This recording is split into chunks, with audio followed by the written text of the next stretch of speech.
la naturaleza diseñar estas cosas, también lo de que hasta qué punto hay un estado correcto, ¿no? Del medio ambiente, del clima, o estas cosas, o alguna cosa que hablamos muchas veces contigo de esa catalogancia de cómo los ecólogos establecen un ecosistema de referencia y hacen toda su intervención de especies, el estado que tiene que tener un hábitat en concreto, un ecosistema.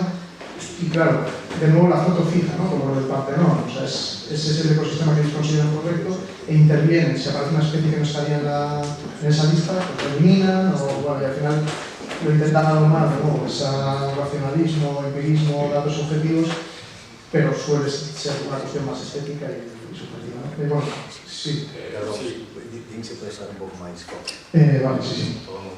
Bueno, no se puede hacer. Quería decir, a mí no me ha conocido mucho el tema de la arquitectura y tal. O sea, por ejemplo, en Notre Dame, bueno, sí, un incendio y tal, y quedó ahí un boquete en el techo. Claro, debe ser un lugar que se decía misa, por ejemplo. Es decir, que tiene una funcionalidad. Y la arquitectura tiene eso, de diferencia con la naturaleza. Es decir, los humanos la crean para algo. Por tanto, bueno, y también en relación a esto, o sea, es decir, no es que la historia deje la catedral así, o la historia haga que el Partenón esté así. No, la historia es que gente hace cosas. Por tanto, sería parte de la historia construir eso, de una manera, pues, X o Y. Sí, no entiendo construir o cambiar su uso, sí. O sea, no entiendo que sea mejor o peor. Por ejemplo, no, bueno, si lo que yo entiendo es que no hay una... O sea, que Notre Dame vuelva a estar como estaba antes, es parte de la historia también. No creo que tenga ninguna connotación, bueno, para mí sí, personalmente creo que tiene una connotación positiva con respecto a que tenga un boquete en el techo. Si se entendió que yo estaba defendiendo una de las posturas, al revés, en mi reflexión es precisamente que no hay una forma correcta, o sea, que... Bueno, yo creo que sí. Pero va a depender que, bueno, eso no lo he dicho, que al final, claro, el problema del Estado es que elige un criterio y nos lo impone a todos, ¿no? Nuestra solución sería que cada propietario decida, si es el propietario de Notre Dame, según el uso que le quiera dar a Notre Dame, que legítimamente haga lo que quiera con ella, destruirla, hacerla, recuperarla como iglesia si se ha quemado, o convertirla en una discoteca, o sea, que realmente, como no hay, me refiero que no hay una, ¿tú crees que hay un uso correcto, objetivamente universal a imponerla a todo el mundo? No, pero bueno, de ahí no se deriva que no exista. Que no estoy diciendo que exista o que no exista, pero... Sí. O sea...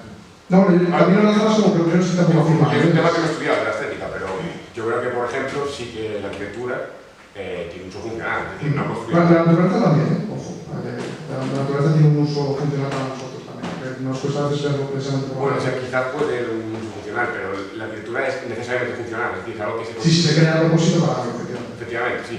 Quizás pues, por mera arte, pero la gente no ha construido casas ahí, salvo el Estado, no ha construido casas ahí sí, para como en China, por ejemplo, que es un edificio como el Estado.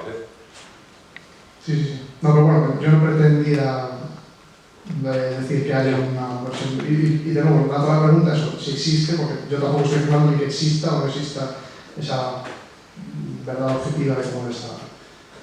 Pero bueno. Yo quería continuar con uno de los razonamientos que hacía Alejandro antes. ¿Hay algún biólogo aquí? Bueno, no, mejor así no me lleva la contraria porque es un tema bastante controvertido, pero respecto al valor, se da por supuesto y así además bien establecido en gran parte de la legislación, por ejemplo, de los países miembros de la Unión Europea, que existen algo así como unas condiciones de referencia del estado de las cosas, del estado natural de las cosas, particularmente de las comunidades biológicas, que por necesidad los estados deben recuperar. Y se considera que esas condiciones de referencia son las condiciones de referencia objetivamente establecidas por los científicos. En palabras de los biólogos se refieren a las condiciones que se supondría que tendría el medio ambiente en unas condiciones de máxima integridad biológica. El problema es cómo definimos esa máxima integridad biológica. Y esto tiene consecuencias. No sé si alguno conoce la Directiva Marco del Agua, por ejemplo, pero es una directiva que lleva vigente en la Unión Europea desde el año 2000, que tiene su obligado cumplimiento todos los países miembros. En caso contrario, pues hay multas no excesivamente cuantiosas, pero existen. Y todos los países miembros de la Unión Europea tienen la obligación de que las masas de agua continental y las costeras tengan un buen estado ecológico, lo tuviesen para el año 2015, hablo de memoria, me puedo equivocar un año adelante, un año atrás, no se pudo conseguir, ¿no? No se pudo conseguir en parte porque es casi imposible el definir cuáles son esas buenas condiciones del estado ecológico. ¿Por qué digo esto? Pues porque hay muchos estudios que se han hecho, por ejemplo, en distintos países de la Unión Europea limítrofes, como puede ser España y Portugal, utilizando criterios propios de cada estado, examinando los mismos tramos fluviales, y casualidad, que las condiciones de referencia que establecían los científicos portugueses eran totalmente diferentes, o en gran parte diferentes, a las condiciones de referencia de máxima integridad biológica que definíamos los ecólogos españoles. Quiere decir que no hay transferibilidad directa, al menos como tal, entre lo que le correspondería al valor de máxima integridad biológica en una zona que en otra, incluso cuando estamos comparando la misma zona, pero con científicos con un background, con una experiencia distinta. Y destaco este tema por las implicaciones legales que tiene para todos los Estados miembros de la Unión Europea, solamente como reflexión adicional a la que hacía referencia Alejandro.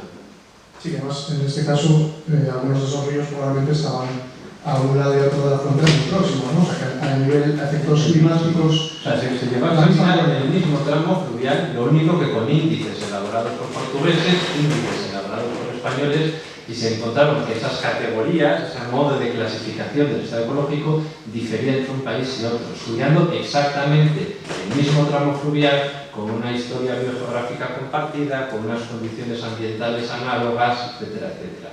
Es decir, que la cuestión del valor no solamente tiene notable interés en la economía, sino que también lo tiene en la ecología, y que además tiene implicaciones igualmente notables, y a las cuales también se le puede aplicar los problemas que ya destacaban los teóricos de la escuela austriaca a la planificación del socialismo. Bueno, uno de los problemas que se encuentran, lo que mencionas es un problema que afecta a todo tipo de políticas públicas, que es el hecho de que se intenta disfrazar con una pátina de cientificismo una idea de emplear métodos científicos para determinar de manera objetiva, por ejemplo, hacer mediciones de utilidad o mediciones de valor, pero en realidad eso, desde el punto de vista de la ciencia económica, es completamente imposible de realizar, y en lo que consiste, en última instancia, es en el establecimiento de una escala de valores y en la imposición de esa escala de valores a la gente que está sometida al poder político. Entonces, desde un punto de vista de filosofía moral, a lo mejor podría uno determinar una teoría que demuestre que hay un cierto valor que tiene una obligatoriedad moral, pero eso no es lo que se intenta hacer en el contexto actual de la ecología, sino que se intenta defender desde un punto de vista de ciencias naturales como una verdad objetiva que puede ser alcanzada y compartida de manera homogénea por todo el mundo, y en realidad lo que se ve al final es que primero los principios científicos que lo fundamentan tienen muchas lagunas, y después que hay un montón de cosas que están en realidad sometidas al influjo de la política, que son cosas políticas y no cosas así de objetividad científica. Y bueno, y la propia política se deja contaminar de las preferencias personales de los científicos que asesoran a los políticos, y que haciéndolo hoy intentan que los políticos impongan el modelo que ese científico considera correcto de cómo se debe gestionar un ecosistema, cuál es el modelo de referencia. O sea, es un poco, se retroalimenta. Y, por ejemplo, en esta arbitrariedad, que también Bastos hablaba en el rewilding, esto de que, bueno, pues que había algunos que establecían el Pleistoceno, ¿no? Como ese hipotético modelo al que habría que ir. Pues, por ejemplo, la UICN, la Unión Internacional de la Conservación de la Naturaleza, tiene un criterio. A la hora de, cuando vas a restaurar un ecosistema, cuál es el ecosistema de referencia, pues ha establecido que es hasta el año, nos podemos remontar al año 1500. ¿Por qué? Pues porque sí, pues es arbitrario. Han decidido que es el 1500, como podrían haber dicho el Pleistoceno o el 1800. Bueno, pues han aplicado sus propios criterios, han establecido que en el 1500, por ejemplo, todavía en la Sierra de Madrid había osos y posiblemente aún quedaba algún uro, algún todo estos salvajes en algunas zonas de la península, y en otras áreas de Europa pues otro tipo de megafauna. Y bueno, pues dicen, bueno, pues este es el punto que consideramos que no estaba del todo transformada la naturaleza y podemos usar como referencia. Cuando realmente cada vez más empezamos a entender que las grandes transformaciones de la naturaleza por parte del ser humano no son como se pensaba a partir de la revolución industrial, sino que ya en el propio Pleistoceno, en el Neolítico, cuando el ser humano se empieza a expandir por el planeta, empieza a tener incidencias muy importantes a escala continental y global sobre el medio ambiente. O sea, pensad que ahora, por ejemplo, de nuevo, la foto fija, ¿no? Lo que nosotros conocemos, nos damos por hecho que el planeta, pues pensamos en grandes mamíferos, en rinocerontes, en elefantes, tal, y pensamos en Asia y África. Y parece que el mundo es así, ¿no? Que es donde hay esos animales son esos sitios. Grandes mamíferos había de todo el planeta. Hasta fechas, no recuerdo ahora de memoria, pero bastantes, o sea, fechas históricas, recientes, había elefantes en Chipre, había elefantes en Siberia, ¿vale? O sea, en las islas, imaginaos el continente, es decir, teníamos grandes mamíferos en Norteamérica, teníamos grandes mamíferos en Europa y en todo el territorio, porque tras la extinción de los dinosaurios y el nacimiento de la era de los mamíferos, digamos, todos los ecosistemas planetarios están basados o dirigidos de alguna forma o moldeados por los mamíferos como grupo dominante, cuando antes eran los reptiles, que son los que, como decía con la sabana antes, para los que estábamos al principio, modelan esos propios grandes mamíferos los ecosistemas, ¿no? Entonces, pues, si teníamos un África con 20 millones de elefantes por toda África, generando sabanas y alterando el paisaje, esos ecosistemas, también regulando los ciclos globales de muchas cosas y de clima y demás, en el momento en que ahora tenemos 100.000 en toda África y en pequeñas reservas, eso evidentemente ha tenido consecuencias sobre el paisaje africano y a su vez sobre la influencia que tenían esos ecosistemas en África en todo el globo. También habría que preguntarse por qué esas componentes de la megafauna se extinguieron y otras especies de fauna no, porque el búfalo estuvo a punto de bordear una situación dramática y la tiene todavía en Norteamérica y la vaca no, pues porque sobre el ganado se pudo establecer derechos de propiedad y los propios ganaderos tenían, los cowboys famosos, la intención de proteger sus herds, sus rebaños, mientras que el búfalo que no se pudo ganar los derechos de propiedad pues fue esquilmado. Y el ejemplo perfecto y típico de los libros de textos es de Zimbabue, en África. Algunos conocerán el ejemplo que en Zimbabue se permitió, no recuerdo a partir de los años 70, no recuerdo ahora mismo la fecha de 1976, asignar derechos de propiedad sobre los grandes vertebrados de la sabana, sobre los mismos poblados tenían esos derechos, que no recuerdo si era propiedad privada estricta o si era también propiedad comunal de los pueblos, no lo recuerdo, pero se consiguieron mantener esas poblaciones viables porque se aprovechaban, por ejemplo, el régimen de aprovechamiento cinegético para los turistas, mientras que en otros países que tenían esa misma diversidad, poblaciones igualmente estables en el pasado, como podía ser la República Democrática del Congo, prácticamente se esquilmaron o se extinguieron totalmente de muchos de los distritos del país. O lo mismo ocurrió con los alligators en Luisiana. Llegaron a estar en un declive muy pronunciado en ese estado hasta que se permitió que hubiese iniciativas privadas para la restauración de esas poblaciones y gracias a eso se multiplicaron los tipos poblacionales de los alligators y en la actualidad pues ni en Luisiana ni en Florida hay problemas de extinción de esas especies que en algún caso evidentemente es una amenaza para las personas, pero al ser propiedad pues se mantienen en las zonas donde tienen que estar sin causar daños notables a la sociedad. Por eso que era Buffalo Bill. No se podía haber llamado Vaca Bill porque si hubiera matado una vaca lo hubiera recordado. Que es lo que se debería hacer en una sociedad civilizada. De hecho, me veis que colgaban a la gente por robar ganado. Por robar vacas, claro, pero no colgaban a nadie por matar búfalos porque había una tragedia de los comunes con los búfalos. Bueno, el propio gobierno americano en su guerra contra los indios deliberadamente arrasaba y exterminaba a los búfalos porque era la fuente, bueno, los bisontes, aunque en inglés le llaman igual, como era la fuente de alimento y la base de la economía y la subsistencia de muchas de las tribus indias de las llanuras y de otras zonas, de las grandes llanuras, el gobierno americano con el ejército exterminaba activamente a los búfalos para acabar con los indios y para ganarles la guerra. O sea que hasta ese punto llega el Estado. Y de hecho lo de la propiedad privada y el capitalismo para salvarlo del medio ambiente se puede ver con ejemplos que decías ahí en Zimbabue, en Sudáfrica, ahora en la actualidad. De hecho tienen problemas porque hay demasiados elefantes y en gran medida es por las reservas privadas en las que se utiliza así como fuente de explotación económica. Y no solo sirve para salvar a los elefantes o a los rinocerontes, porque esos son los que tienen capacidad de explotación económica, ¿no? Porque los turistas, claro, yo solo entiendo, le haría lo mismo. Yo si veo safari no quiero ver una comadreja, quiero ver un bicho grande, un hipopótamo peleando con un rinoceronte, un dinosaurio peleando con un vampiro o algo así. Y el hecho de que la gente esté dispuesta a pagar por eso, lo que hace es que permite también salvar muchas otras especies. Y aparte de eso también da un montón de puestos de empleo. Entonces es uno de los ejemplos más claros de cómo es el capitalismo que permite cuidar del medio ambiente y cómo evita el problema de tragedia de los comunes que se da cuando el Estado intenta gestionar eso. Eso, bueno, El problema es la respuesta internacional que se le dio, que en vez de aprender de esos ejemplos aprobó el famoso convenio CITES para el comercio de especies exóticas, pero bueno, el comercio de fauna y flora en general, que justamente a las especies que estaban en un mayor régimen de amenaza, pues el resultado, no para todas evidentemente, pero sí que para muchas, ha sido el contrario al esperado, sorpresa, sorpresa.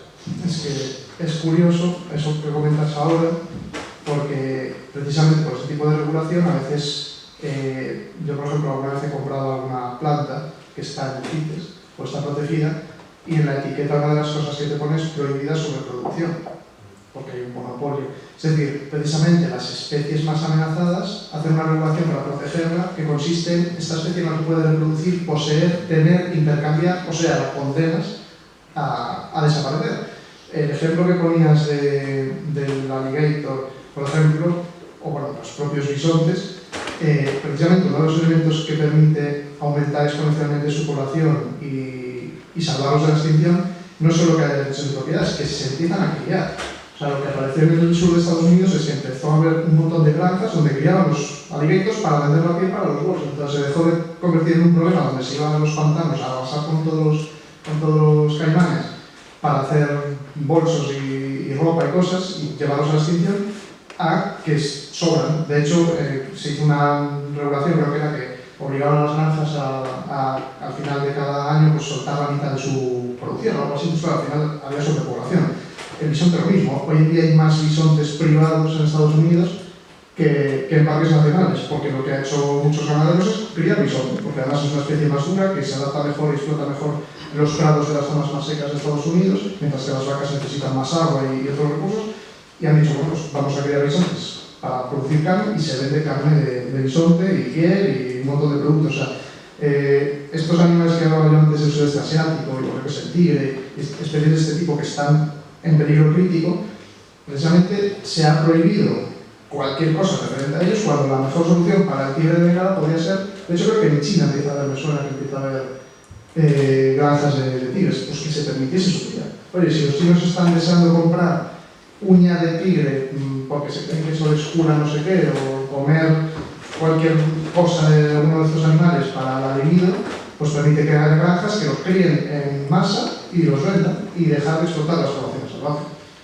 Lo interesante es que muchas de esas especies, que son especies bandera, especies que llaman mucho la atención por su interés ecológico, cultural, fuese el oso panda, ¿no? Es que muchas son ingenieros del ecosistema, o sea, quiere decir, la estructura, el funcionamiento del ecosistema depende específicamente de esa y de otras pocas especies, y su conservación actúa como lo que decía Óscar, es una suerte de paraguas. Si conservas esas especies y permites que se establezcan derechos de propiedad sobre ella y que haya iniciativa privada que se encargue de la custodia de sus poblaciones, estás con ello también manteniendo la estructura original y el régimen de funcionamiento del ecosistema, y con ello amplías tanto la diversidad funcional como evolutiva de las especies que no están emparentadas unas con otras, lo que llamamos los biólogos la diversidad filogenética, también consigues mantenerla en muy buenas condiciones. Sí, al final con explotación económica. Muchas de esas son de interés. Que comentaba también Óscar, de las especies paraguas, al final es marketing, ¿no? La gente valora, pues quiere ir a ver el hipopótamo, pero por preservar el hipopótamo tienes que preservar todo el ecosistema que lo rodea, salvando a las cosas que a la gente no le interesan. Claro, es que además es lo que permite que la propiedad privada, el interés del propietario es incrementar el valor de lo que tiene, o mantenerlo al menos, no reducirlo. es lo que hace que vaya a conservar. Si tiene una reserva natural, lo que intentes mantener o incrementar el valor de esos. Por eso que en esas reservas, para la caza, se utiliza también de forma económica para que vaya el rey emérito por ahí a disparar a un elefante, pero no sacrifican a los animales jóvenes o a las hembras, sacrifican a los machos viejos. Y eso se hace porque se obtiene un rendimiento económico, pero preservando la capacidad de generar para el futuro. Y eso es precisamente lo hermoso del capitalismo, que no solo establece un sistema institucional que establece los incentivos para que la gente actúe de la forma que permite incrementar el valor de las cosas, también da las herramientas adecuadas, porque permite utilizar el sistema de precios y el cálculo económico, y establece un sistema legal que permite luchar contra las externalidades. Mientras que llega el Estado, y el Estado lo que hace es destruir todo eso. Bueno, vamos a abrir un poco ya también que participéis, si queréis, hacer preguntas o abrir debate, que al final es el objetivo también de estas mesas, que nosotros son. Pues, hacer la división, digamos, antropocéntrica, ¿no? A modificar la superficie de la Tierra, hacer obras colosales, etc. ¿Dónde nos situaríamos así un poco en nuestro entorno? Sobre todo me interesa dentro del ámbito de lo que es la subjetividad y la cuestión de la propiedad privada o privada común, que muchas veces hemos hablado tú y yo y tal. ¿Dónde nos situaríamos con eso? Es decir, esa visión del ser humano integrado como parte de la naturaleza y las propias modificaciones, esa división de natural a artificial, ¿no? Es artificial lo que hace el ser humano, las obras que hace el ser humano, las presas del ser humano son artificiales y las de los castores son naturales. ¿En qué coordenadas trabajáis cada uno de vosotros? Gracias. Bueno, no sé si te refieres a personalmente o dentro de encajarlo en el libertarismo. No, tenéis visiones distintas, me interesaría saber. Bueno, ya abrimos el melón filosófico, ¿no? Hay cosas que todavía no tengo claras, en mi propia todavía estoy evolucionando en estas cuestiones. Yo tiendo a pensar, o sea, yo creo que sí que como sujeto de derecho, creo que sí que tenemos una suerte de derecho a utilizar esta visión antropocéntrica, ¿no? De que tenemos derecho a utilizar el planeta o el medio ambiente para proveernos a nosotros mismos, porque además creo que el resto, o sea, las plantas, los animales, todo lo que no somos humanos, no somos sujetos de derecho. O bueno, es lo que en principio intuyo, a lo mejor cambio de opinión. Y la otra visión, la que decías tú, de volver a eliminar el ser humano, ¿no? Que sería un poco esa visión radical a veces de animalista, esta visión de a veces de extrema izquierda o tal, el ser humano es un cáncer, ¿no? Y debería desaparecer y dejar a la naturaleza. Yo obviamente no estoy en esa postura. Creo que además encajaría más o menos bien con la escuela austríaca. Bueno, le voy a poner en la presentación, precisamente hablando de esos criterios, ¿no? De distintos criterios, hablar de rewilding, de no me acuerdo ahora, ecomodalismo, no recuerdo ahora el término. Bueno, creo que la visión que mejor encajaría sería un equilibrio entre una parte del rewilding y de permitir que el ser humano, porque además la versión de volver al Pleistoceno, volver al ruralismo, ¿no? El neoruralismo que se habla de, no es exactamente nos extinguimos, pero volver a esa relación que teníamos con la tierra más tradicional, vivir del campo, casi de subsistencia, y que se entiende que era un poco más en equilibrio con los ciclos naturales y demás. ¿Qué pasa? Que esa la descartamos, es algo que estemos dispuestos a cargarnos a 6.000 millones de personas, porque es que 8.000 o vamos a hacer ya 10.000 millones de personas no se sostienen de esa manera y con esa tecnología, ¿no? Entonces, creo que sería una combinación de seguir prosperando, seguir siendo más ricos, seguir mejorando la tecnología y que eso nos permita con menos hacer más, que es lo que estamos haciendo, y por lo tanto reducir el impacto sobre el medio ambiente, ser más sostenibles, y eso también nos permita dejar más espacios a lo mejor esa medio tierra, ¿no? Que decía antes Bastos, que no sé si media, pero bueno, pues si necesitamos menos superficie de cultivo, si necesitamos menos espacio en las ciudades, porque densificamos, etc., también nos permite dejar esa parte de espontaneidad, de dejar parte de la tierra funcionar de forma salvaje, ¿no? Y que recupere sus ciclos naturales, que nos puede interesar para mantener el equilibrio a nivel global. O sea, que quizá un equilibrio entre esas posturas. Pero precisamente esa acumulación de personas en las ciudades tuvo como consecuencia, o más bien como el origen de eso está ese paso a la agricultura extensiva que luego produce todo ese componente árido en las tierras, la desertificación, etc. Entonces, lo de acumular gente en las ciudades y luego cultivar a las afueras de las ciudades comida para seguir alimentando esa especie de melanoma que hay en la superficie, que para mí son las grandes ciudades. En el debate de después. Vale. No, pero bueno, sí, la parte que dices que puede llevar.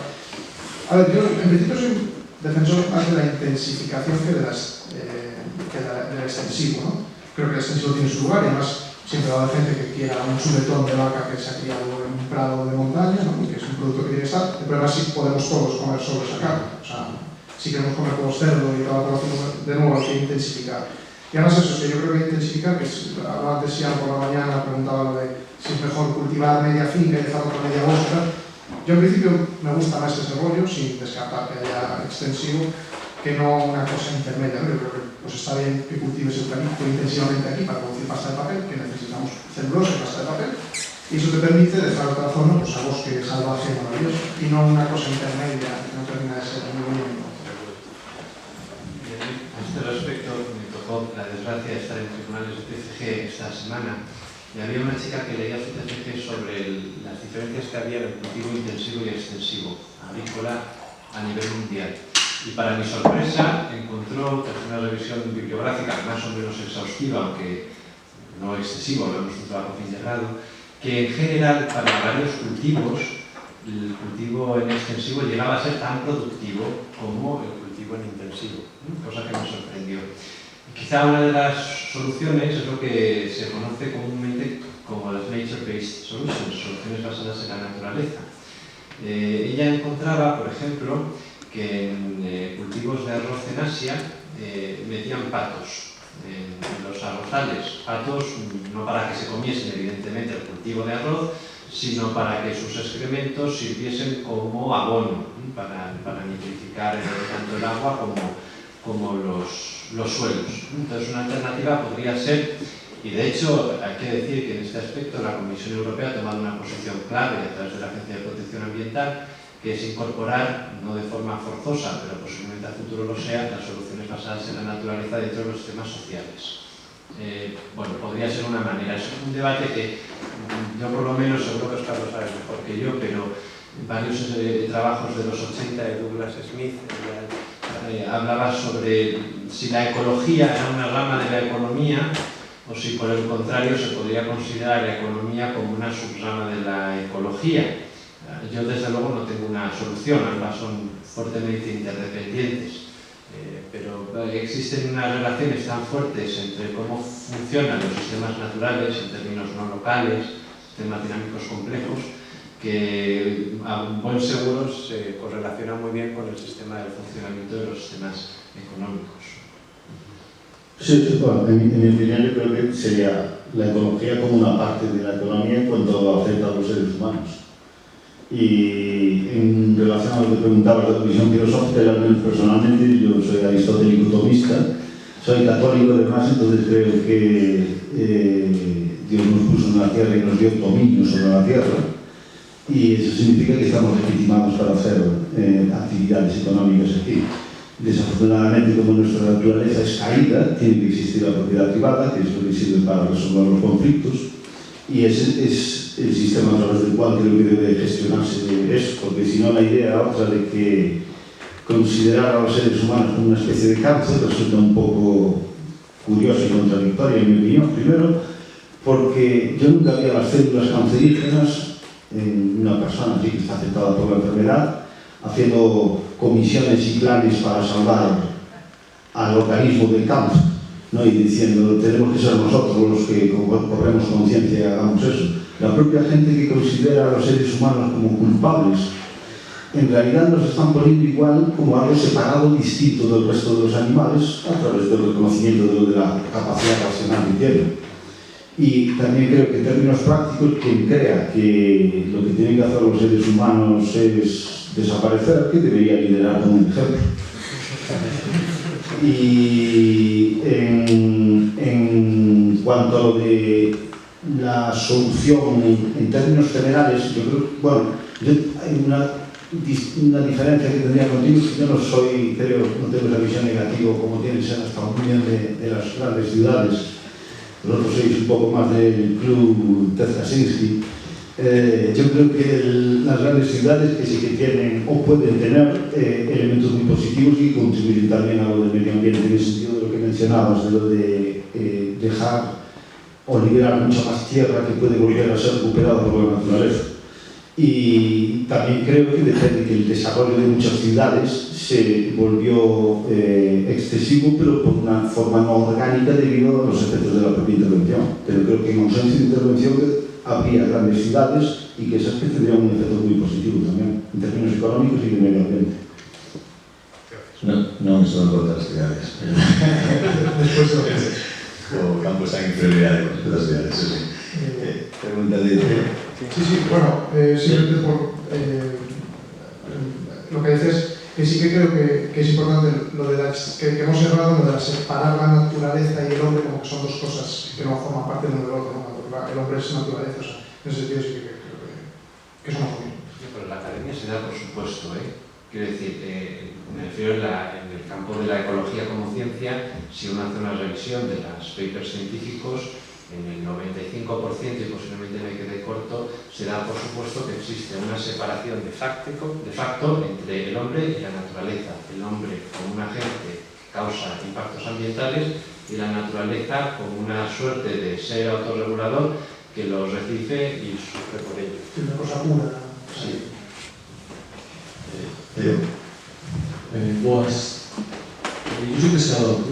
Y estamos hablando antes de la intervención de empresas privadas en el tema de conseguir una rentabilidad acerca de la naturaleza y del bien.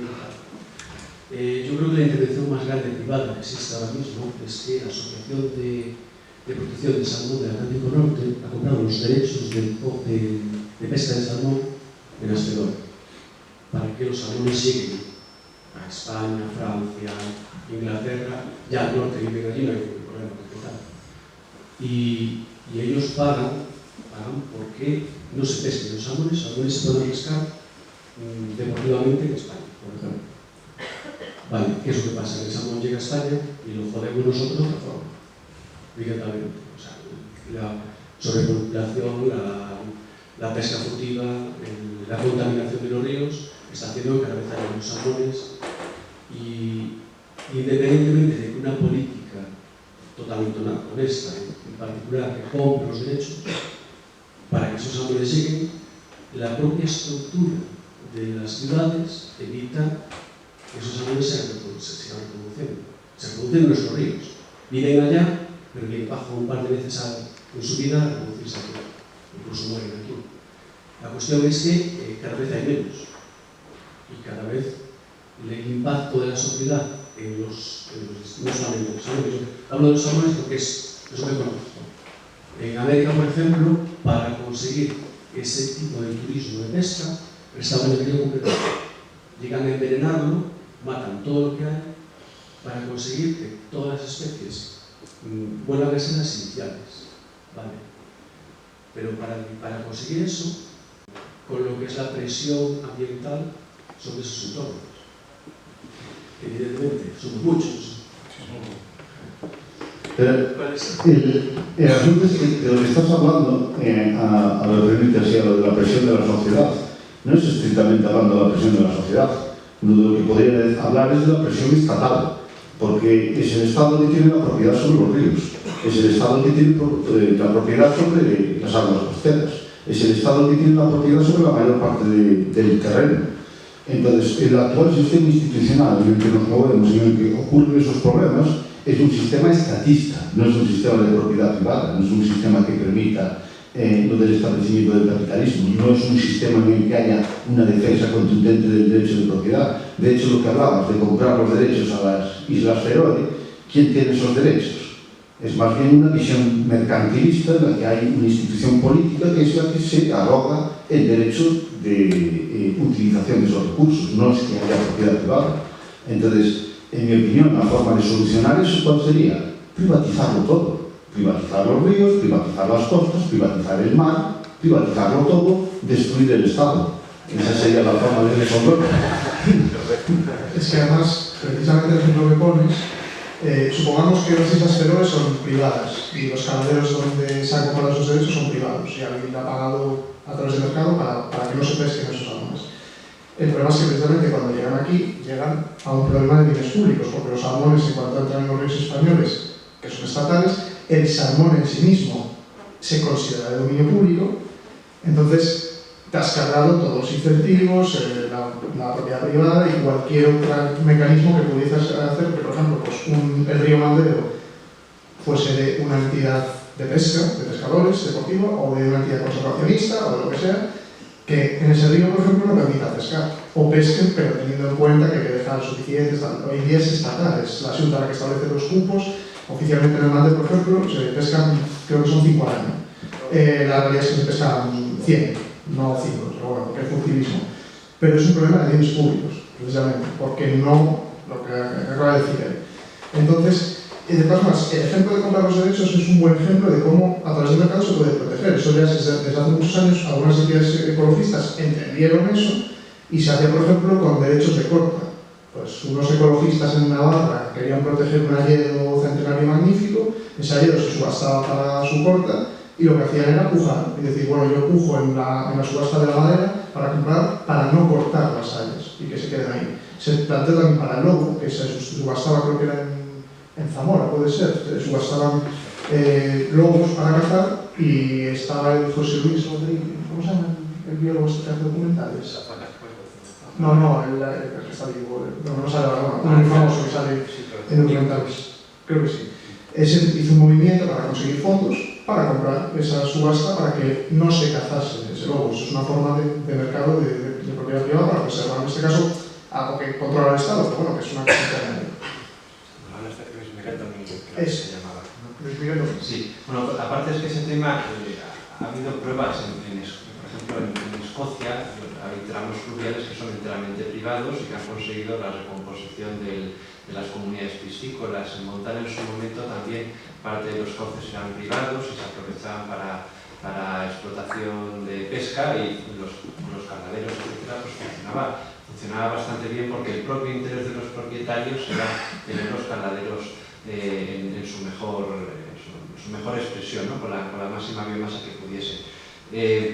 Pero más allá incluso de privatizar lo que serían los cauces, Walter Block en una de sus obras habla incluso de privatizar los propios individuos, los propios salmones, sobre todo en especies migrantes como puede ser las anádomas o las catálomas, que tenemos casos específicos evidentemente en los peces. Lo que se podría hacer es asignar derechos de propiedad sobre cada uno de los individuos de salmón, de tal manera que independientemente de que pasasen barreras jurisdiccionales que tuviesen distintos regímenes de propiedad, pues no pudiesen ser capturados sin que hubiese una indemnización al propietario. Algo que nos extraña. En Finlandia, donde yo viví hace unos años, los renos, no todos, pero creo que casi todos, son privados. Y parte del tiempo están con el ganadero y los llevan con ellos, y otra parte los dejan sueltos durante todo el año, y si tú le atropellas, y es habitual porque son seres extremadamente estúpidos, tienes que estar con un problema con el seguro, pagándole al correspondiente dueño el daño que te has causado por el reno. En cuanto a la carne artificial, no sé, no me suena muy apetecible, sí, pero bueno, si hubiera, me parecería verlo. Mira, ese es un detalle de los falsos, porque tú dices, no, es que producir 1 kilo de carne, 40.000 litros, las vacas mean. O sea, lo que realmente usan el agua. Una vaca, el 70%, una vaca de 500 kilos son 300 litros de agua. Es lo que se consume en una vaca, no los 40.000, 50.000 que dicen. O sea, un poco hay que empezar a dar esa lucha de decir, oye, mira, vamos a llamar las cosas por su nombre. Y hay mucho es agua de lluvia. Pero hay estudios hechos en modelos de explotación extensiva, donde de hecho se demuestra que una explotación extensiva, sobre todo en base a soluciones basadas en la naturaleza, pueden llegar a ser explotaciones no solo sostenibles, sino que incluso fijan carbono, protegen y recuperan suelo. O sea, no siempre una explotación ganadera va a ser depredadora, como se suele ver en explotación de recursos. Hay demostraciones donde, según la gestión que haces, puedes incluso ser beneficioso, porque al final acabas imitando a esas manadas que había antiguamente de grandes herbívoros, lo has sustituido por vacas, y a nivel ecológico funciona muy similar, y las vacas generan suelo, regeneran la vegetación, el ciclo de agua está cerrado, etc. Pero después acorta sobre la carne fabricada y tal, libre mercado. Es decir, si hay un empresario que quiere hacer carne en un laboratorio y hay gente dispuesta a comerla, y hay otra gente que quiere comer el chuletón de vaca de verdad, pues cada uno que coma lo que quiere y que busca lo que quiere. Nada, en breve, para que cumplamos tiempo desde el punto de vista ecológico, pues sería planteárselo para cualquier tipo de consumidor, secundario que se alimente de otra cosa que no sea vegetación, para cualquier cosa que no sea herbívoro. Y conocemos las leyes que lo regulan y no supone un esfuerzo tal como el que la gente normalmente se cree en términos de energía y ecosistema y en términos éticos. Digamos, por lo menos como subjetivista en ese aspecto, cada uno haga lo que quiera. Quien quiera comer carne de laboratorio que la coma y los que queremos comer carne normal que nos dejen comer. Bueno, pues... Muchísimas gracias a los tres. De la talaborrancia o cómo se pretendía controlar la naturaleza, diseñar estas cosas, también lo de que hasta qué punto hay un estado correcto, ¿no? Del medio ambiente, del clima o estas cosas, o alguna cosa que hablamos muchas veces contigo de esa talaborrancia, de cómo los ecólogos establecen un ecosistema de referencia y hacen toda su intervención de especies, el estado que tiene que tener un hábitat en concreto, un ecosistema. Y claro, de nuevo la foto fija, ¿no? Como lo del Partenón, o sea, ese es el ecosistema que ellos consideran correcto e intervienen. Si aparece una especie que no estaría en esa lista, lo eliminan o bueno, y al final lo intentan adomar de nuevo, ese racionalismo, empirismo, datos objetivos, pero suele ser una cuestión más estética y subjetiva, ¿no? Bueno, sí. Sí, tiene que expresar un poco más. Vale, sí. Bueno, no se puede hacer nada. Quiero decir, a mí no me ha conocido mucho el tema de la arquitectura y tal. O sea, por ejemplo, en Notre Dame, bueno, sí, un incendio y tal, y quedó un boquete en el techo. Claro, es el lugar que se decía misa, por ejemplo. Es decir, que tiene una funcionalidad. Y la arquitectura tiene eso, de diferencia con la naturaleza. Es decir, los humanos la crean para algo. Por tanto, bueno, y también en relación a esto, o sea, es decir, no es que la historia deje la catedral así, o la historia del Partenón está así. No, la historia es que gente hace cosas. Por tanto, sería parte de la historia construir eso, de una manera, pues, X o Y. Sí, no tiene posibilidad o cambiar su uso, sí. También digo que sea mejor o peor. Por ejemplo, no, bueno, si lo que yo entiendo es que no hay una... O sea, que Notre Dame vuelva a estar como estaba antes, parte de la historia también. No creo que tenga ninguna connotación, bueno, para mí sí, personalmente creo que tiene una connotación positiva con respecto a que tenga un boquete en el techo. Si se entendió que yo estaba defendiendo una de las posturas, al revés, mi reflexión es precisamente que no hay una forma correcta, o sea, que... Bueno, pero sí. Pero va a depender que, bueno, eso no lo he dicho, que al final, claro, el problema del Estado es que elige un criterio y nos lo impone a todos, ¿no? Nuestra solución sería que cada propietario decida, si el propietario de Notre Dame, según el uso que le quiera dar a Notre Dame, que legítimamente haga lo que quiera con ella, destruirla, hacerla, recuperarla como iglesia que se ha quemado o convertirla en una discoteca, o sea, que realmente como no hay, me refiero que no hay una, ¿tú crees que hay un uso correcto, objetivamente universal a imponerla a todo el mundo? No, pero bueno, de ahí no se deriva que no exista. Que no estoy diciendo que exista o que no exista, pero... Sí. O sea... No, bueno, yo también lo lanzo más como que no exista por afirmar. Es un tema que no he estudiado de la estética, pero yo creo que, por ejemplo, sí que la arquitectura tiene un uso funcional. Es decir, no construir... La naturaleza también, ojo. La naturaleza tiene un uso funcional para nosotros también. Nos cuesta a veces verlo precisamente por... Bueno, o sea, quizás puede tener un uso funcional, pero la arquitectura es necesariamente funcional. Es decir, algo que se... Sí, se crea a propósito para algo, efectivamente. Efectivamente, sí. Quizás pues, por mera arte, pero la gente no ha construido casas ahí, salvo el Estado, no ha construido casas ahí sí, como en China, por ejemplo, que construyen edificios como el Estado. Sí. No, pero bueno, yo no pretendía decir que haya una versión. Y de nuevo, la otra pregunta es si existe, porque yo tampoco estoy afirmando ni que exista o no exista esa verdad objetiva de cómo está. Pero bueno. Yo quería continuar con uno de los razonamientos que hacía Alejandro antes. ¿Hay algún biólogo aquí? Bueno, no, mejor así no me lleva la contraria porque es un tema bastante controvertido, pero respecto al valor, se da por supuesto y así además bien establecido en gran parte de la legislación, por ejemplo, de los países miembros de la Unión Europea, que existen algo así como unas condiciones de referencia del estado de las cosas, del estado natural de las cosas, particularmente de las comunidades biológicas, que por necesidad los estados deben recuperar. Y se considera que esas condiciones de referencia son unas condiciones de referencia objetivamente establecidas por los científicos. En palabras de los biólogos se refieren a las condiciones que se supondría que tendría el medio ambiente en unas condiciones de máxima integridad biológica. El problema es cómo definimos esa máxima integridad biológica. Y esto tiene consecuencias. No sé si alguno conoce la Directiva Marco del Agua, por ejemplo, que es una directiva que lleva vigente en la Unión Europea desde el año 2000, que tiene su obligado cumplimiento todos los países miembros. En caso contrario, pues hay multas no excesivamente cuantiosas, pero existen. Y todos los países miembros de la Unión Europea tienen la obligación de que las masas de agua continental y las costeras tengan un buen estado ecológico, lo tuviesen para el año 2015, hablo de memoria, me puedo equivocar un año adelante, un año atrás, pero no se pudo conseguir, ¿no? No se pudo conseguir en parte porque es casi imposible el definir cuáles son esas buenas condiciones del estado ecológico.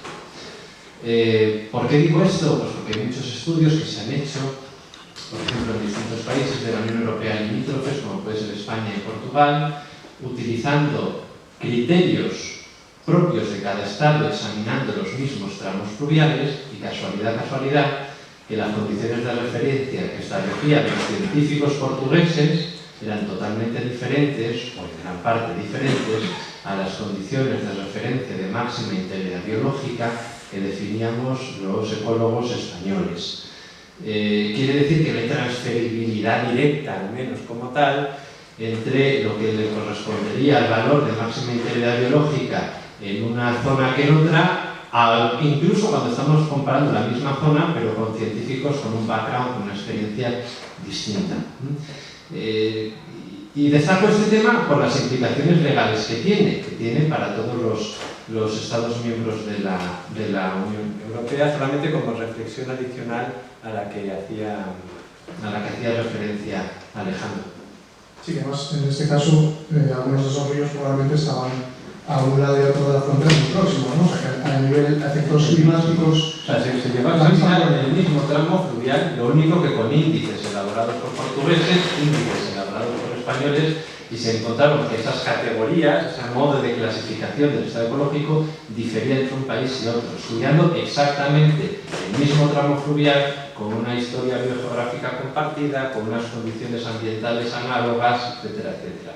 Es decir, que la cuestión del valor no solamente tiene notable interés en la economía, sino que también lo tiene en la ecología, y que además tiene implicaciones igualmente notables, y a las cuales también se le puede aplicar los problemas que ya destacaban los teóricos de la escuela austriaca a la planificación de esos países.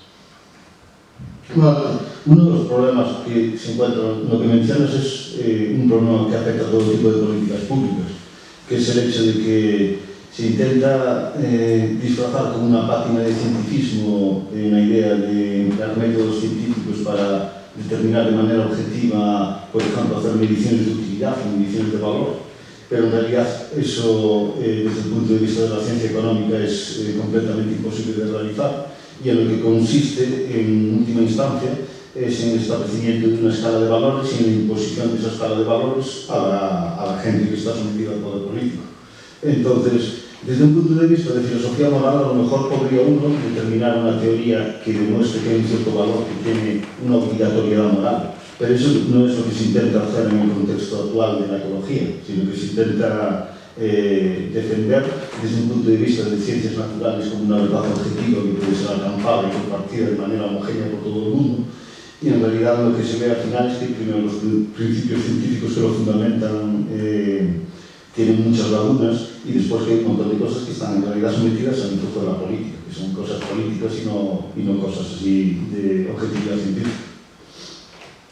Y bueno, la propia política se deja contaminar de las preferencias personales de los científicos que asesoran a los políticos, y que haciendo lobby intentan que los políticos impongan el modelo que ese científico considera correcto de cómo se debe gestionar un ecosistema, cuál es el modelo de referencia. O sea, es un poco, se retroalimenta. Y, por ejemplo, en esta arbitrariedad, que también Bastos hablaba en el rewilding, esto de que, bueno, pues que había algunos que establecían el Pleistoceno, ¿no? Como ese hipotético modelo al que habría que ir. Pues, por ejemplo, la UICN, la Unión Internacional de la Conservación de la Naturaleza, tiene un criterio. A la hora de, cuando vas a restaurar un ecosistema, cuál es el ecosistema de referencia, pues ha establecido que es hasta el año, nos podemos contar el año 1500.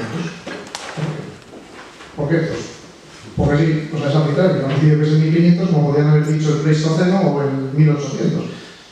Bueno, pues han aplicado sus propios criterios, han establecido que en el 1500, por ejemplo, todavía en la Sierra de Madrid había osos y posiblemente aún quedaba algún muro, algún todos estos salvajes en algunas zonas de la península y en otras áreas de Europa pues otro tipo de megafauna.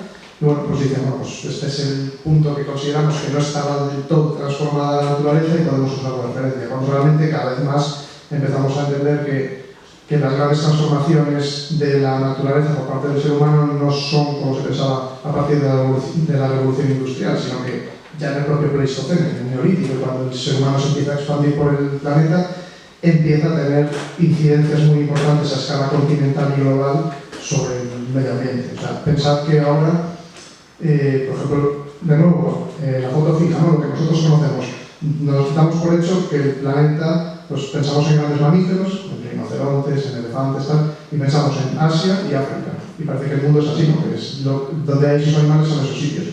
Grandes mamíferos había en todo el planeta.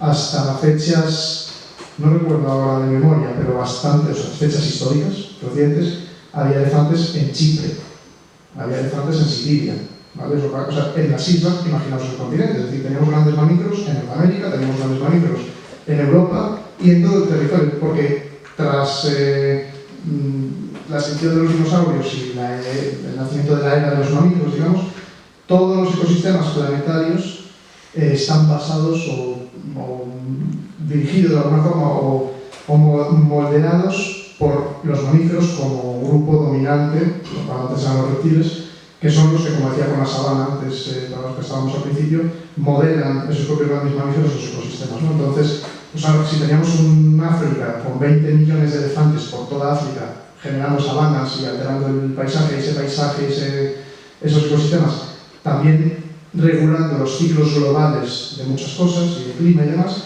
en el momento en que ahora tenemos 100.000 en toda África y en pequeñas reservas, eso evidentemente ha tenido consecuencias sobre el paisaje africano y a su vez sobre la influencia que tenían esos ecosistemas en África en todo el globo. También habría que preguntarse por qué esas componentes de la megafauna se extinguieron y otras especies de fauna no, porque el búfalo estuvo a punto de bordear una situación dramática y la tiene todavía en Norteamérica y la vaca no. Porque sobre el ganado se pudo establecer derechos de propiedad y los propios ganaderos tenían, los cowboys famosos, la intención de proteger sus herds, sus rebaños, mientras que el búfalo, que no se pudo ganar los derechos de propiedad, pues fue esquilmado. Y el ejemplo perfecto y típico de los libros de textos es de Zimbabue, en África. Algunos conocerán el ejemplo que en Zimbabue se permitió, no recuerdo, a partir de los años 70, no recuerdo ahora mismo, la cosa era 1976, asignar derechos de propiedad sobre los grandes vertebrados de la sabana, sobre los mismos poblados tenían esos derechos, que no recuerdo si era propiedad privada estricta o si era también propiedad comunal de los pueblos, no lo recuerdo, pero se consiguieron mantener esas poblaciones viables porque se aprovechaban, por ejemplo, el régimen de aprovechamiento cinegético para los turistas, mientras que en otros países que tenían esa misma diversidad, poblaciones igualmente estables en el pasado, como podía ser la República Democrática del Congo, prácticamente se esquilmaron o se extinguieron totalmente de muchos de los distritos del país. O lo mismo ocurrió con los alligators en Luisiana. Llegaron a estar en un declive muy pronunciado en ese estado, hasta que se permitió que hubiese iniciativas privadas para la restauración de esas poblaciones, y gracias a eso se multiplicaron los objetivos poblacionales de los alligators, y en la actualidad, pues, ni en Luisiana ni en Florida hay problemas de extinción de esas especies que en algún caso evidentemente es una amenaza para las personas, pero al ser propiedad pues se mantienen en las zonas donde tienen que estar sin causar daños notables a la sociedad. Por eso que era Buffalo Bill. No se podía haber llamado Vaca Bill porque si hubiera matado una vaca lo hubiera recordado. Que es lo que se debería hacer en una sociedad civilizada. De hecho, en el oeste colgaban a la gente por robar ganado. Por robar vacas, claro, pero no colgaban a nadie por matar búfalos porque había una tragedia de los comunes con los búfalos. Bueno, el propio gobierno americano en su guerra contra los indios deliberadamente arrasaba y exterminaba a los búfalos porque era la fuente, bueno, los bisontes, aunque en inglés le llaman igual, como era la fuente de alimento y la base de la economía y la subsistencia de muchas de las tribus indias de las llanuras y de otras zonas, de las grandes llanuras, el gobierno americano con el ejército exterminaba activamente a los búfalos para acabar con los indios y para ganarles la guerra. O sea que hasta ese punto llega el Estado. Y de hecho lo de la propiedad privada y el capitalismo para salvarlo del medio ambiente se puede ver con ejemplos que decías en Zimbabue, en Sudáfrica, ahora en la actualidad. De hecho tienen problemas porque hay demasiados elefantes y en gran medida es por las reservas privadas en las que se utiliza así como fuente de explotación económica. Y no solo sirve para salvar a los elefantes o a los rinocerontes, porque esos son los que tienen capacidad de explotación económica, ¿no? Porque los turistas, claro, yo solo entiendo, yo haría lo mismo. Yo si veo safari no quiero ver una comadreja, quiero ver un bicho grande, un hipopótamo peleando con un rinoceronte, un dinosaurio peleando con un vampiro o algo así. Y el hecho de que la gente esté dispuesta a pagar por eso, lo que hace es que permite también salvar muchas otras especies. Y aparte de eso también da un montón de puestos de empleo. Entonces es uno de los ejemplos más claros de cómo es el capitalismo que permite cuidar del medio ambiente y cómo evita el problema de tragedia de los comunes que se da cuando el Estado intenta gestionar eso. Eso, bueno, El problema es la respuesta internacional que se le dio, que en vez de aprender de esos ejemplos aprobó el famoso convenio CITES para el comercio de especies exóticas, pero bueno, el comercio de fauna y flora en general, que justamente a las especies que estaban en un mayor régimen de amenaza, pues el resultado, no para todas evidentemente, pero sí que para muchas, ha sido el contrario al esperado, sorpresa, sorpresa. Es que es curioso eso que comentas ahora, porque precisamente por ese tipo de regulación a veces, yo por ejemplo alguna vez he comprado alguna planta que está en CITES o está protegida y en la etiqueta una de las cosas que te pone es prohibida su reproducción, porque hay un monopolio. Es decir, precisamente las especies más amenazadas hacen una regulación para protegerla que consiste en esta especie no se puede reproducir, poseer, tener, intercambiar, o sea, la condenas a desaparecer. El ejemplo que ponías del alligator, por ejemplo, o bueno, los propios bisontes, precisamente uno de los elementos que permite aumentar exponencialmente su población y salvarlos de la extinción no es solo que haya derechos de propiedad, es que se empiezan a criar. O sea, lo que apareció en el sur de Estados Unidos es que empezó a haber un montón de granjas donde criaban los alligators para vender la piel para los bolsos. Entonces se dejó de convertir en un problema donde se iban a los pantanos a arrasar con todos los caimanes para hacer bolsos y ropa y cosas y llevarlos a la extinción, a que sobran. De hecho, se hizo una regulación, creo que era que obligaron a las granjas al final de cada año pues, soltar la mitad de su producción o algo así, pues al final había sobrepoblación. El bisonte lo mismo. Hoy en día hay más bisontes privados en Estados Unidos que en parques nacionales, porque lo que ha hecho muchos ganaderos es criar bisonte, porque además es una especie más dura que se adapta mejor y explota mejor los prados de las zonas más secas de Estados Unidos, mientras que las vacas necesitan más agua y otros recursos, y han dicho, bueno, pues vamos a criar bisontes para producir carne y se vende carne de bisonte y piel y un montón de productos. O sea, estos animales que hablaba yo antes del sudeste asiático, y lo que es el tigre, especies de este tipo que están en peligro crítico, precisamente se ha prohibido cualquier cosa referente a ellos cuando la mejor solución para el tigre de Bengala podría ser, de hecho creo que en China empieza a haber, me suena que empieza a haber granjas de tigres, pues que se permitiese su cría. Oye, si los chinos están deseando comprar uña de tigre porque se creen que eso les cura no sé qué, o comer cualquier cosa de alguno de estos animales para la libido, pues permite que haya granjas que los críen en masa y los vendan y dejar de explotar las poblaciones salvajes. Lo interesante es que muchas de esas especies, que son especies bandera, especies que llaman mucho la atención por su interés ecológico, cultural, fuese el oso panda, ¿no? Es que muchas son ingenieros del ecosistema, o sea, quiere decir, la estructura, el funcionamiento del ecosistema depende específicamente de esa y de otras pocas especies, y su conservación actúa como lo que decía Óscar, una suerte de paraguas. Si conservas esa especie, si permites que se establezcan derechos de propiedad sobre ella y que haya iniciativa privada que se encargue de la custodia de sus poblaciones, estás con ello también manteniendo la estructura original y el régimen de funcionamiento del ecosistema, y con ello amplías tanto la diversidad funcional como evolutiva de las especies que no están emparentadas unas con otras, lo que llamamos los biólogos la diversidad filogenética, también consigues mantenerla en muy buenas condiciones. Sí, al final con explotación económica. Muchas de esas son de interés. Que comentaba también Óscar, de las especies paraguas, al final es marketing, ¿no? La gente va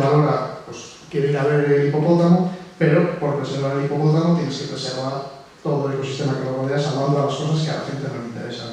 Claro, es que además es lo que permite que la propiedad privada, el interés del propietario es incrementar el valor de lo que tiene, o mantenerlo al menos, no reducirlo. Es lo que hace que vaya a conservar. Si tiene una reserva natural, lo que intentes mantener o incrementar el valor de eso. Es por eso que en esas reservas, para la caza, se utiliza también de forma económica para que vaya el rey emérito por ahí a disparar a un elefante, pero no sacrifican a los animales jóvenes o a las hembras, sacrifican a los machos viejos. Y eso se hace porque se obtiene un rendimiento económico, pero preservando la capacidad de generar para el futuro. Y eso es precisamente lo hermoso del capitalismo, que no solo establece un sistema institucional que establece los incentivos para que la gente actúe de la forma que permite incrementar el valor de las cosas, también da las herramientas adecuadas, porque permite utilizar el sistema de precios y el cálculo económico, y establece un sistema legal que permite luchar contra las externalidades. Mientras que llega el Estado, y el Estado lo que hace es destruir todo eso. Bueno, vamos a abrir un poco ya también que participéis, si queréis, hacer preguntas o abrir debate, que al final es el objetivo también de estas mesas, para nosotros hoy.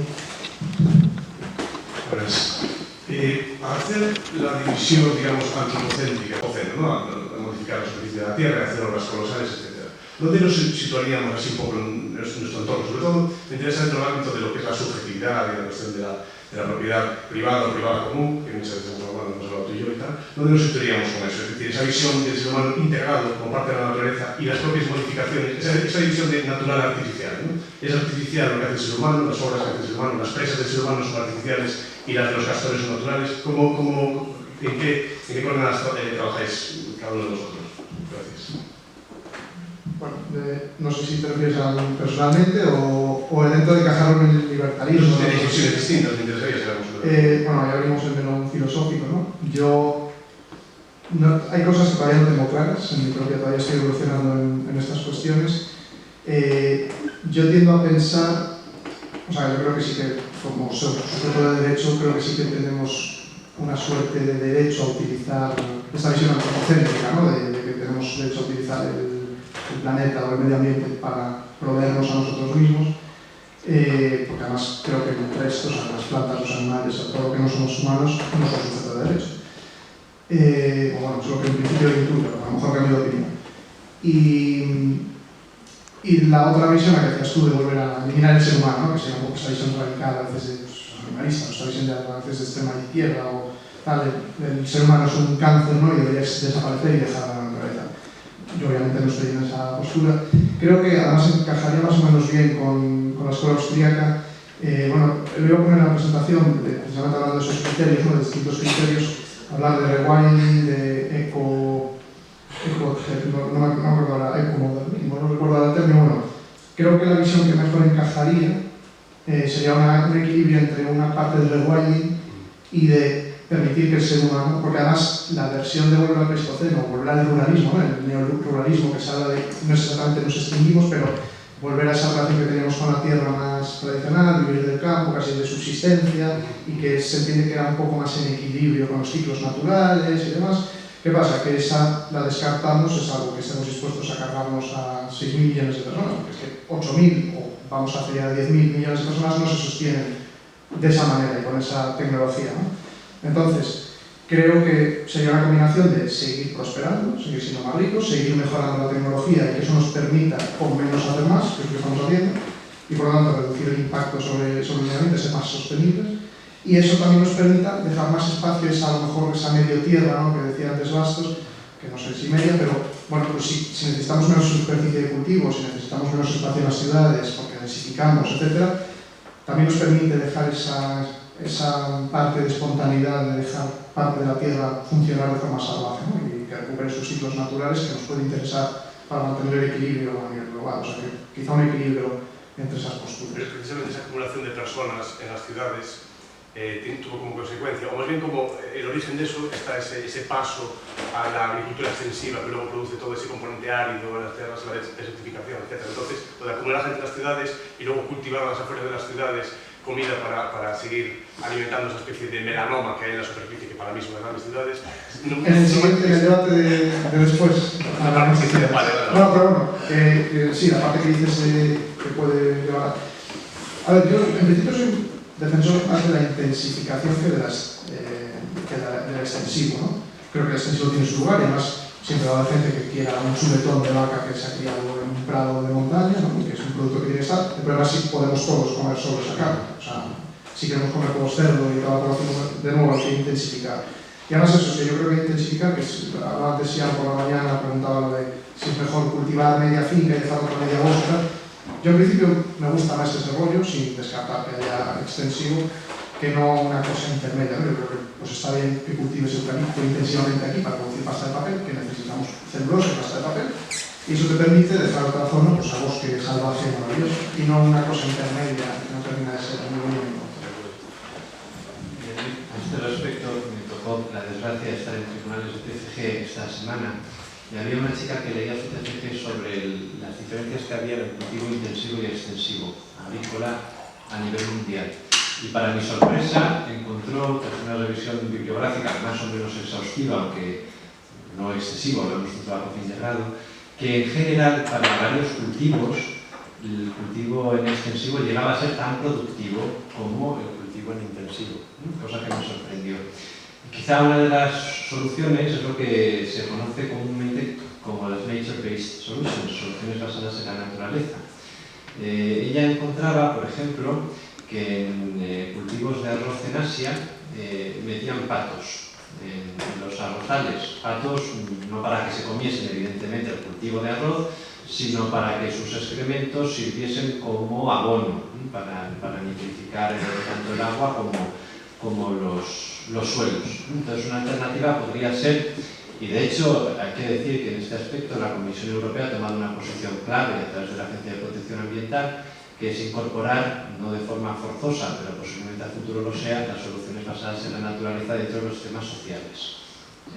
Bueno, podría ser una manera. Es un debate que yo por lo menos, seguro que Oscar lo sabe mejor que yo, pero varios trabajos de los 80 de Douglas Smith hablaba sobre si la ecología era una rama de la economía o si por el contrario se podría considerar la economía como una subrama de la ecología. Yo desde luego no tengo una solución, ambas son fuertemente interdependientes, pero existen unas relaciones tan fuertes entre cómo funcionan los sistemas naturales en términos no locales, sistemas dinámicos complejos, que a un buen seguro se correlaciona muy bien con el sistema de funcionamiento de los sistemas económicos. Sí, bueno, en mi opinión yo creo que sería la ecología como una parte de la economía en cuanto afecta a los seres humanos. Y en relación a lo que preguntabas de la visión filosófica, yo al menos personalmente, yo soy aristotélico tomista, soy católico además, entonces creo que Dios nos puso en la tierra y nos dio dominio sobre la tierra, y eso significa que estamos legitimados para hacer actividades económicas aquí. Desafortunadamente, como nuestra naturaleza es caída, tiene que existir la propiedad privada, que es lo que sirve para resolver los conflictos, y ese es el sistema a través del cual creo que debe gestionarse eso, porque si no la idea otra de que considerar a los seres humanos como una especie de cáncer resulta un poco curiosa y contradictoria en mi opinión. Primero, porque yo nunca vi las células cancerígenas en una persona así que está afectada por la enfermedad haciendo comisiones y planes para salvar al organismo del cáncer, ¿no? Y diciendo, tenemos que ser nosotros los que corremos conciencia y hagamos eso. La propia gente que considera a los seres humanos como culpables, en realidad nos están poniendo igual como algo separado, distinto del resto de los animales, a través del reconocimiento de la capacidad racional que tienen. Y también creo que en términos prácticos, quien crea que lo que tienen que hacer los seres humanos es desaparecer, que debería liderar como un ejemplo.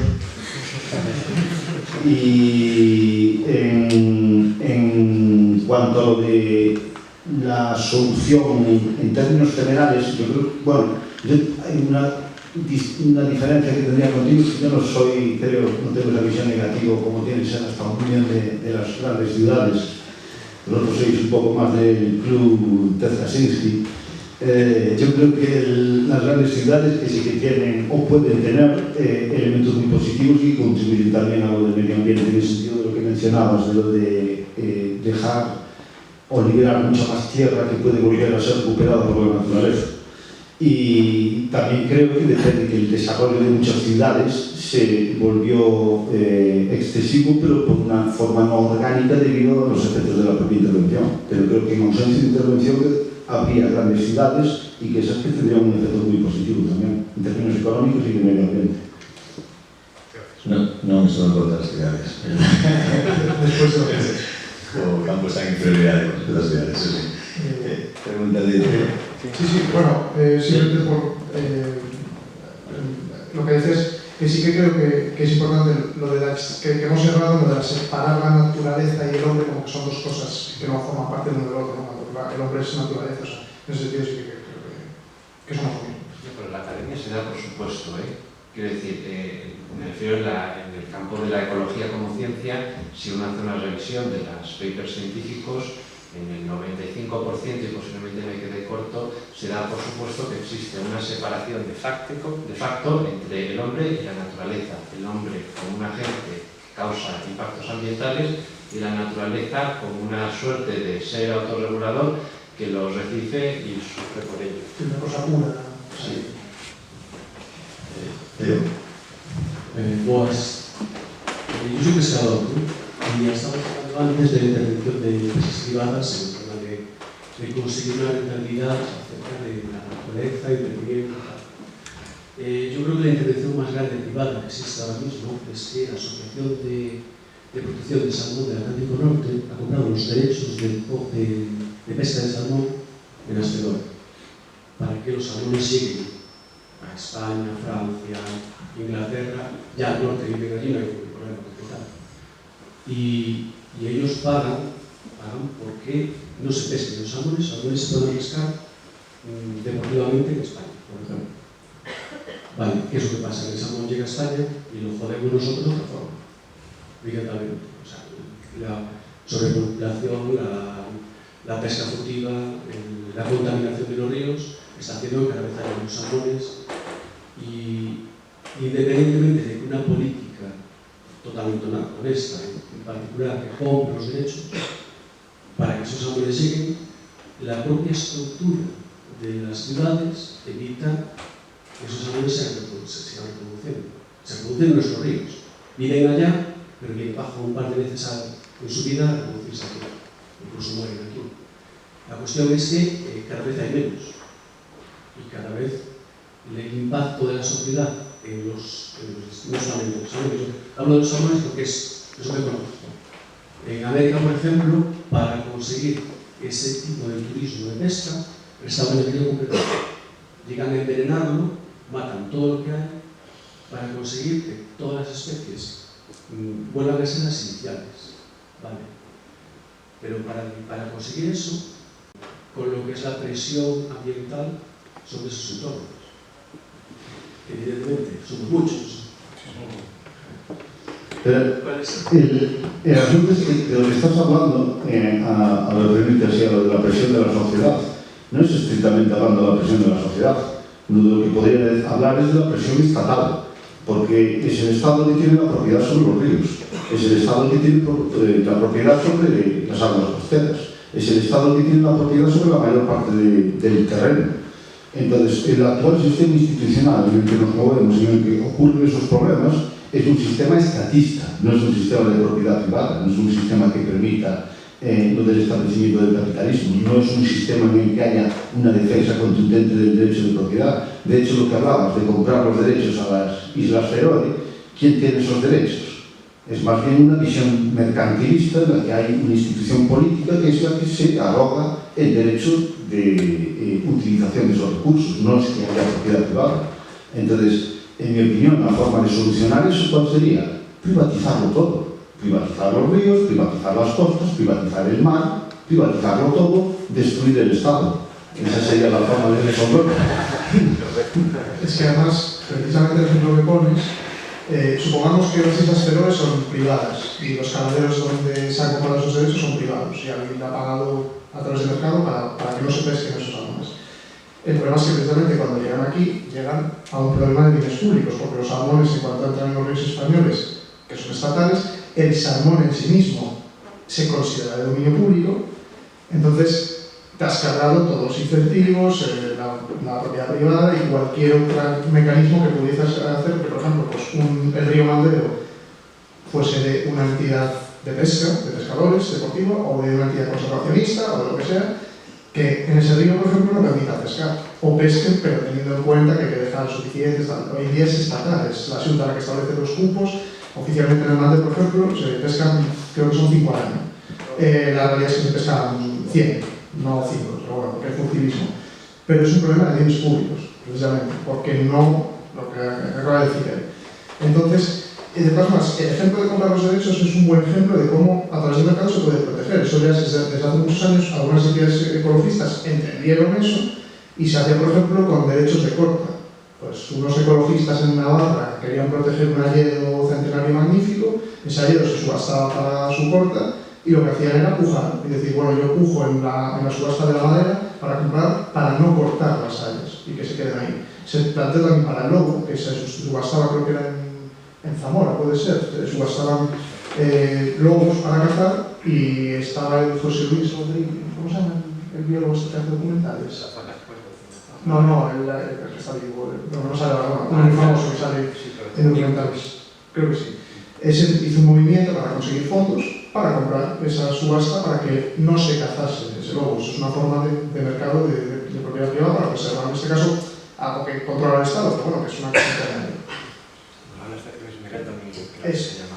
Luis Miguel. Sí, bueno, aparte es que ese tema, ha habido pruebas, por ejemplo, en Escocia, hay tramos fluviales que son enteramente privados y que han conseguido la recomposición de las comunidades piscícolas. En Montana en su momento también parte de los cauces eran privados y se aprovechaban para explotación de pesca y los canaderos, etcétera, pues funcionaba bastante bien porque el propio interés de los propietarios era tener los canaderos en su mejor expresión, ¿no? con la máxima biomasa que pudiese. Pero más allá incluso de privatizar lo que serían los cauces, Walter Block en una de sus obras habla incluso de privatizar los propios individuos, los propios salmones, sobre todo en especies migrantes como pueden ser las análogas o las catálogas, que tenemos casos específicos evidentemente en los peces. Lo que se podría hacer es asignar derechos de propiedad sobre cada uno de los individuos de salmón, de tal manera que independientemente de que pasasen barreras jurisdiccionales que tuviesen distintos regímenes de propiedad, pues no pudiesen ser capturados sin que hubiese una indemnización al propietario. Algo que nos extraña. En Finlandia, donde yo viví hace unos años, los renos, no todos, pero creo que casi todos, son privados. Y parte del tiempo están con el ganadero y los llevan con ellos, y otra parte los dejan sueltos durante todo el año y si tú le atropellas, y es habitual porque son seres extremadamente estúpidos, tienes que estar con un problema con el seguro pagándole al correspondiente dueño el daño que te has causado por el reno. En cuanto a la carne artificial, no sé, no me suena muy apetecible, sí, pero bueno, si viera, me parecería eso. Mira, ese es un detalle de los falsos, porque tú dices, no, es que producir un kilo de caca, 40.000 litros, las vacas mean. O sea, lo que realmente usan el agua. Una vaca, el 70%, una vaca de 500 kilos son 300 litros de agua. Es lo que se consume en una vaca, no los 40.000, 50.000 que dicen. O sea, un poco hay que empezar a dar esa lucha de decir, oye, mira, vamos a llamar las cosas por su nombre. Y ahí es muchas agua de lluvia.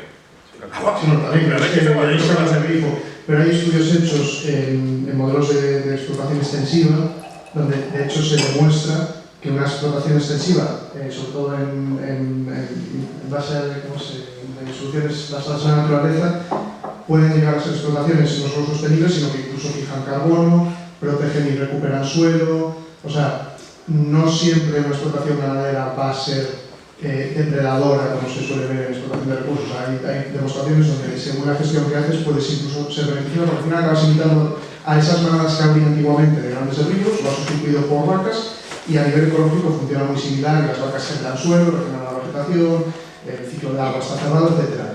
pero después acorta sobre la carne fabricada y tal, libre de mercado. Es decir, si hay un empresario que quiere hacer carne en un laboratorio y hay gente dispuesta a comerla, y hay otra gente que quiere comer el chuletón de vaca de verdad, pues cada uno que coma lo que quiere, que busca lo que quiere.